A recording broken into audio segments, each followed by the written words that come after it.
We're going to learn about electronegativity, which is the strength an atom has when attracting electrons in a bond.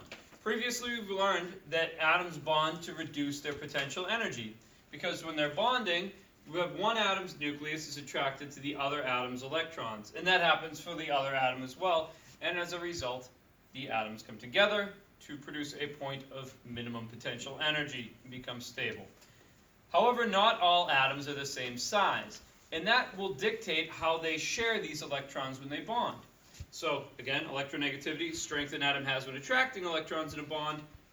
The smaller the element is, the stronger it's going to attract electrons.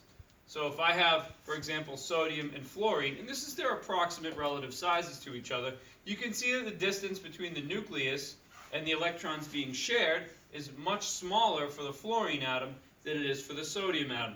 According to Coulomb's law, that basically says that the closer they are, the more of an impact they have. So fluorine can attract the electrons more strongly than the sodium. Now, if you look at the general trend, you can see, in general, it increases as you go up and to the right. And as we all know, fluorine can't help itself, she's so attractive. And yeah, that's the most electronegative element, with an electronegativity of 4.0, and it ranges down here to about 0.7, 0.8. So that's the scale, right? So when two atoms come together, what kind of bond they form is dependent on their difference in electronegativity. So when you have one atom that's substantially stronger than the other one, you end up with the electrons being shared unevenly or even stoned. In general, and this isn't entirely true, when you have an electronegativity difference between the atoms of greater than 1.7, we consider that to be an ionic bond, where one atom completely steals the electrons from another. In general, we'll learn that really ionic bonds are between metals and nonmetals, and that really overrides the electronegativity differences, but in general, this is where the electron distribution comes from. So, huge difference, like you would with metal and a nonmetal. Like sodium has an electronegativity of 1.2 and fluorine 4.0, that would result in a stealing of electrons or a transfer of electron from sodium to fluorine, resulting in ions, okay, which form nice crystal lattices, and that determines their structure.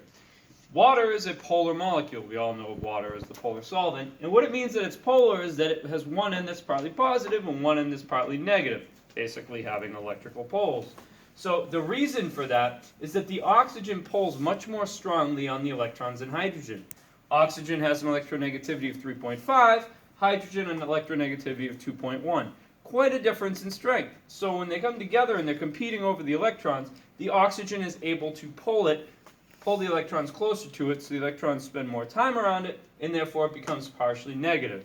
So pretty big difference in electronegativity, not quite ionic, but substantial enough that it results in that being polar. If you have two atoms that are even in strength, like anytime you have a molecule with the same two elements, or same element, two atoms of it bonded, they're going to be sharing the electrons evenly, and that would result in a nonpolar bond.